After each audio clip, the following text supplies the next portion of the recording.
जिल्हा परिषद प्रशाला शाळेमध्ये गणित विज्ञानला शिक्षक नाहीत. एकच शिक्षक आहेत, ते पण मुख्याध्यापक आहेत, म्हणून त्यांना त्यांचं काम असतं, ते त्यांचा विषय शिकून जातात. पण बाकीच्या विषयांचं काय? आमचं भवितव्य कसं घडणार आहे? 10वी 11वी 12वी हे आयुष्याचे टर्निंग पॉइंट असतात. यातून आम्ही कसं वळले जाणार आहोत? गेल्या वर्षी ज्या मुलींची आम्ही अवस्था बघितलेल्या आहेत, की ते सांगतात आम्हाला किती अवघड जातंय, किती कठीण जातंय. मग आमचं भवितव्य काय होणार आहे यांच्यापुढे? चार बोला इथे जिल्हा परिषदेच्या काय शाळा भरवली इथं 4 वर्ष झालं पालक निवेदन देतात, कोणच दखल घ्यायना. बरं गणितला तुम्हाला सांगतो 40 जर मार्क पडले, विज्ञानला 40 पडले, टक्केवारी तिची 40-50% येते ना.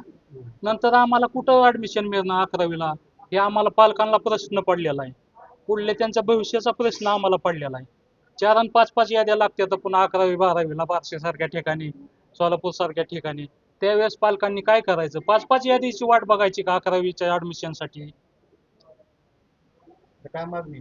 गणित आणि विज्ञानसाठी शिक्षक यांनी आजच्या आज आम्हाला ऑर्डर आमच्या म्हणजे काढावा, आम्हाला त्याची प्रत द्यावा आणि तरच आम्ही इथनं उठणार.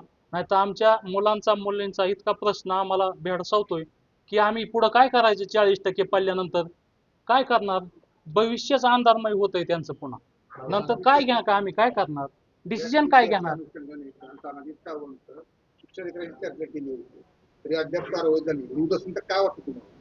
ती उदासीनता त्यांनाच माहिती. आता लोकप्रतिनिधींनी बी फोन केला तरी पण त्यांनी ऑर्डर काढणं गरजेचं होतं, पण त्यांनी काढली नाही ऑर्डर. मग नेमकं आम्ही बी शेतकरी आमची मुलं शेतकऱ्यांची मुलं आहेत ना. मग आम्हाला इतक्या वर्ष काय माहिती नेमकी उदासीनता कशामुळे? का झेडपी शाळा त्यांना संपवायची काय माहिती? जिल्हा परिषद ह्यातनं ही आम्हाला ही असं वाटायला लागले. 40 आणि 50% आतच मुलं राहिली तर त्यानंतर आम्ही निर्णय काय घेणार मुलांचा?